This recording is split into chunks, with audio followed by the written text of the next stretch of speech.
Ma'am, ये साहित्यकार सम्मान समारोह जो हो रहा है, इसके बारे में आप क्या कहना चाहेंगे? ये साहित्यकार सम्मान समारोह बीपीए फाउंडेशन और जो इंडियन नेटबुक्स की तरफ से हो रहा है, और लगभग 165 लोगों की फहरिस्त है जो अलग अलग क्षेत्र में काम कर रहे हैं, जैसे विधि के क्षेत्र में, चिकित्सा के क्षेत्र में, साहित्य के क्षेत्र में, कला के क्षेत्र में, स्पोर्ट्स। तो अलग अलग क्षेत्रों से लोगों को, और भारत के और विदेश से अलग अलग लोगों से जगह से चुना गया है।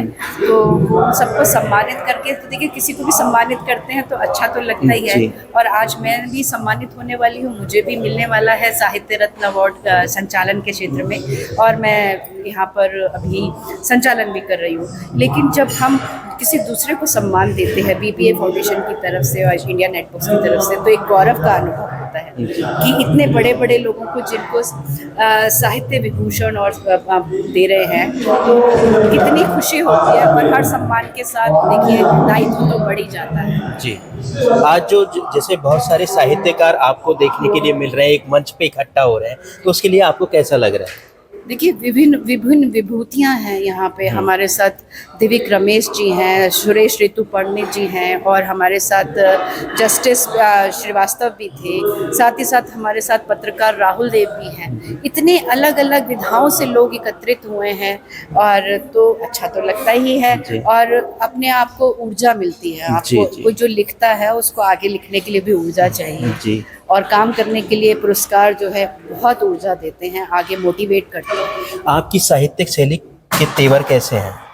मेरी साहित्यिक शैली, मैं गज़ल लिखती हूँ, मैं कहानियों में भी अवॉर्डेड हूँ, लेकिन गज़ल मेरी मुख्य विधा है। तो मैं यही कहती हूँ कि जख्म जब दिल का छुपाना आ गया, बेसबब भी मुस्कुराना आ गया, और शब पूनम करवटों में कट गई, दिन ये गम लेकर पुराना आ गया। बहुत ही अच्छा लग रहा है यहाँ पर, और कई जिनको हमने पढ़ा था, कई बड़े बड़े लेखकों को, लेखिकाओं को यहाँ पर इनसे भी मुलाकात हुई, और ये इतना बड़ा सम्मान समारोह है।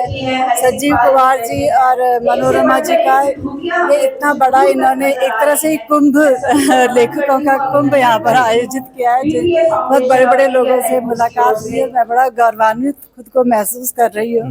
मुझे यहाँ पर साहित्य रत्न सम्मान के लिए बुलाया गया है कहानी विधा में, और बहुत ही अच्छा लग रहा है। तो बस अब मेरा अभी तक नंबर नहीं आया है, लेकिन अब जल्दी आ जाएगा, और बहुत अच्छा लग रहा है।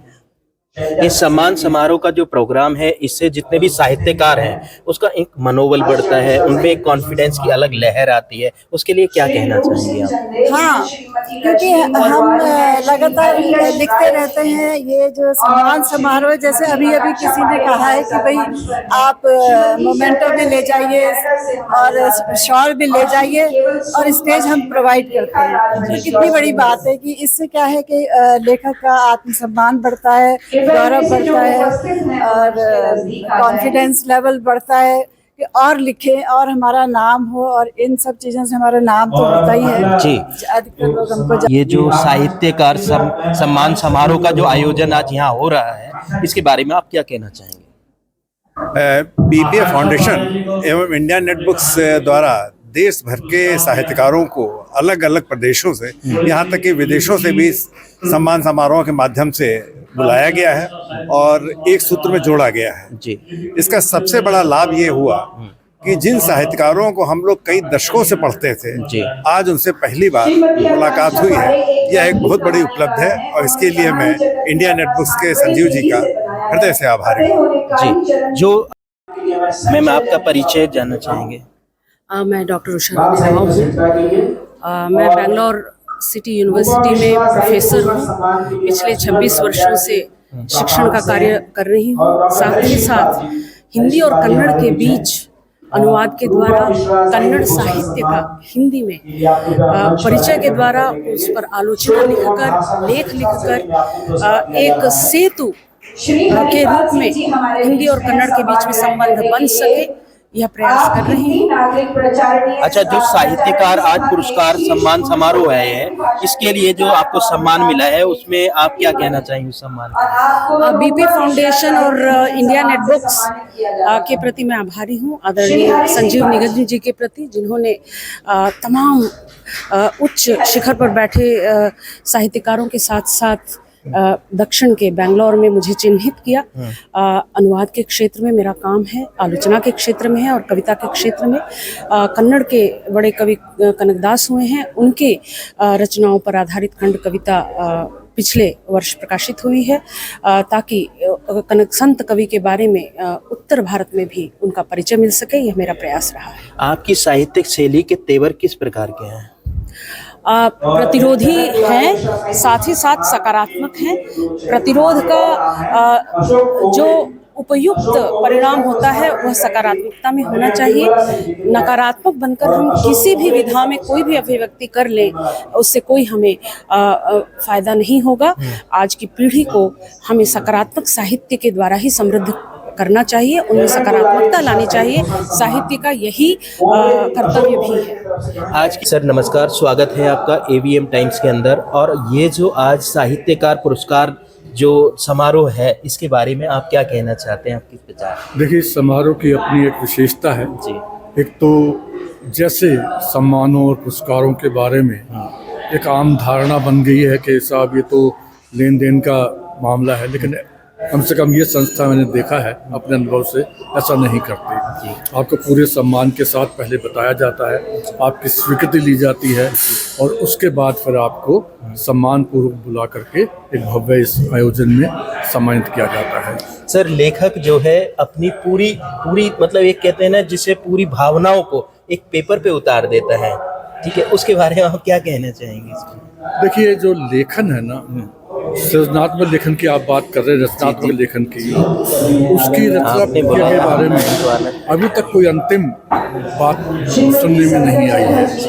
कैसे आती है? लेकिन इसमें ज़रूर है, ये मैं ज़रूर कहना चाहूँगा कि रचना आपको आसमान की बुलंदियों तक ले जा सकती है, लेकिन जन्म लेती है वो ज़मीन से। अपने जहाँ आप रहते हैं, जिस समाज में आप रचे बसे हैं, वहीं से प्रेरित होकर के आप लिखते हैं। और कोई ऐसी क्षण होते हैं जिसके अंदर जो ना आप प्रेरित होकर के रचनात्मक हो जाते हैं। ये मैं यहाँ जोड़ना चाहूँगा कि एक रचनाकार भी मनुष्य होता है और मनुष्य का सबसे श्रेष्ठ रूप जो होता है वो रचना में होते हुए जो होता है वो, यानी रचना के बाहर निकलते ही स्वयं रचनाकार भी मनुष्यता से थोड़ा कमतर हो सकता है, यानी अपना पराया आ सकता है। लेकिन जब वो रचना प्रक्रिया में होता है तो वो सबका होता है। जी, आप एक सुप्रसिद्ध साहित्यकार होते हुए आप इस जनता को, जो युवा पीढ़ी है, उसके लिए क्या संदेश देना चाहते हैं? मैं यही कहना चाहता हूँ कि देखिए, ज्ञान विज्ञान की बहुत शाखाएं हैं और सबका अपना महत्व हो, चाहे वो विज्ञान हो, चाहे वो इतिहास हो, कोई भी हो। लेकिन साहित्य वो चीज़ है जो मनुष्यता को बचाने का काम करता है। जी। और उत्कृष्ट साहित्य बची हुई मनुष्यता को और अधिक बेहतर बनाता है। इसलिए साहित्य से सबको जुड़ना चाहिए। जो लेखक है, जो पाठक है, जो प्रशंसक है, जहाँ तक हो सके उनको साहित्य के करीब आना चाहिए। वैसे ये दायित्व जो है ना और संस्थाओं का भी कि साहित्य को उनके करीब पहुँचाएं, चाहे वो हमारी इलेक्ट्रॉनिक मीडिया हो, चाहे वो प्रिंट मीडिया हो। साहित्य की जानकारी अधिक से अधिक होनी चाहिए, उसके बाद फिर सब लोग उसको स्वीकार करें। आप देखेंगे कि जो हम कभी कभी मनुष्यता का हनन होते हुए देखते हैं। सबसे पहले आप अपना नाम बताइए। मेरा नाम मिताली अख्तर है और मैं अभी 11 वर्ष की हूँ। अच्छा, जो आज ये तरुण रत्न सम्मान आपको मिला है, इसको मिलने के बाद आपको कैसा लग रहा है? मुझे बहुत खुशी मिल रही है और इतने सारे बड़े बड़े लोग हैं, उन्होंने इतना कुछ कर रखा है और बहुत अजीब सा लग रहा है कि मैं इनके इतने सारे बड़े लोग के बीच में हूँ। जी, आज जो है युवा बच्चों के देखते हुए आप जो है सबसे कम उम्र की जो लिखने की जो साहित्यिक शैली आपने लिखी है, उसकी प्रेरणा आपको कहाँ से मिली? मैंने 2 किताबें लिखी है, 3 किताबें लिखी है, तीसरी वाली अभी पब्लिशिंग में है।